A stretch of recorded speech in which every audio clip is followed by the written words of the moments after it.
بسم الله الرحمن الرحيم. السلام عليكم ورحمة الله وبركاته. فيديو جديد، حلقة جديدة. قبل ما نبدأ على طول الاشتراك في القناة وتفعيل جرس التنبيهات وصلى على النبي عليه أفضل الصلاة والسلام. وخلينا نخش على طول.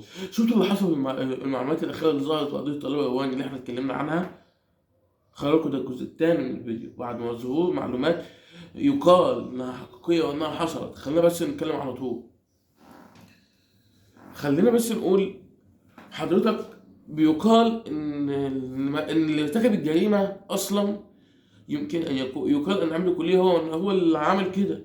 حضرتك بيقال إن نوان هو صورته فيديو قبل ما تموت، صورته فيديو وفي وضع فيديو مش ولا بد، أو هو طبعا فيديو مخل مع واحدة، فهو قام بقتله بعد الدقائق. هو قام بقتلها مع مساعدة بعض الدكاترة وحتى الإسعاف.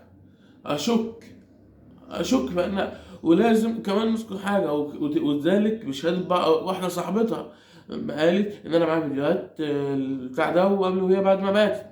تمام. طب حضرتك أنا عايز أسأل سؤال واحد بس يا حضرتك، أنت معاك الفيديوهات ما سلمتهاش ليه للشرطة وقت ما ماتت؟ في حاجة غلط، لسه في حاجة ناقصة. أيوه لسه في حاجة ناقصة.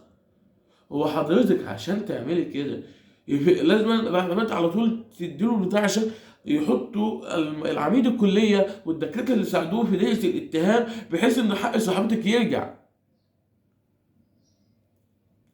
ده الجزء التاني.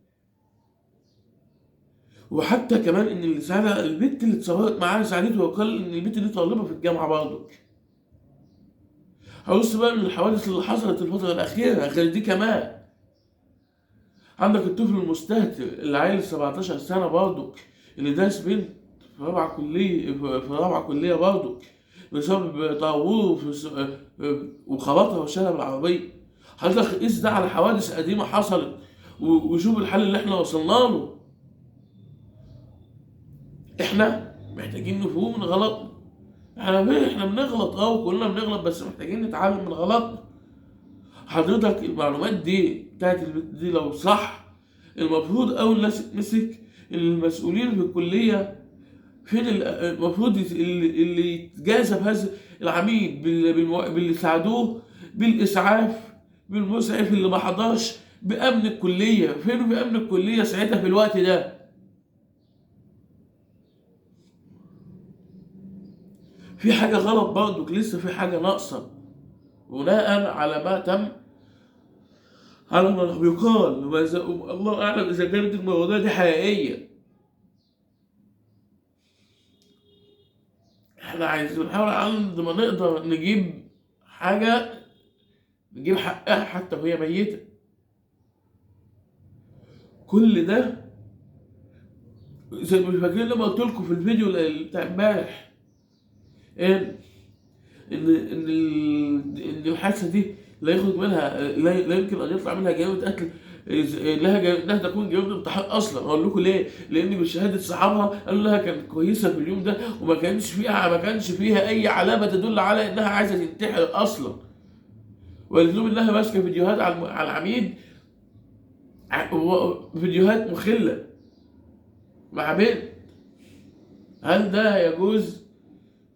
الفيديوهات دي كفيلة انها تخليه يقتلها؟ ده مثال شكوك، الله اعلم. انا بقول لكم على المعلومات التي اللي ظهرت وقتها.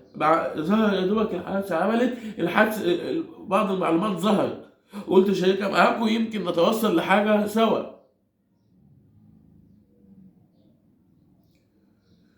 الموضوع في حاجة غلط برضه حضراتكم. احنا كده وصلنا لنهاية الفيديو. عايزين برضه تكتبوا لنا في الكومنتات، هل انتوا شايفين ان في برضه قضية اهمال غير كده؟ غير كده كمان ان في قضية اهمال وتقصير من الاسعاف وامن الكلية. واعتقد اذا ما كان امن الكلية غير مشترك هو مهمل، انما اذا كان مشترك فلازم يتجازوا مع المسؤولين اللي قاموا بالاشتراك في هذه الحادثة.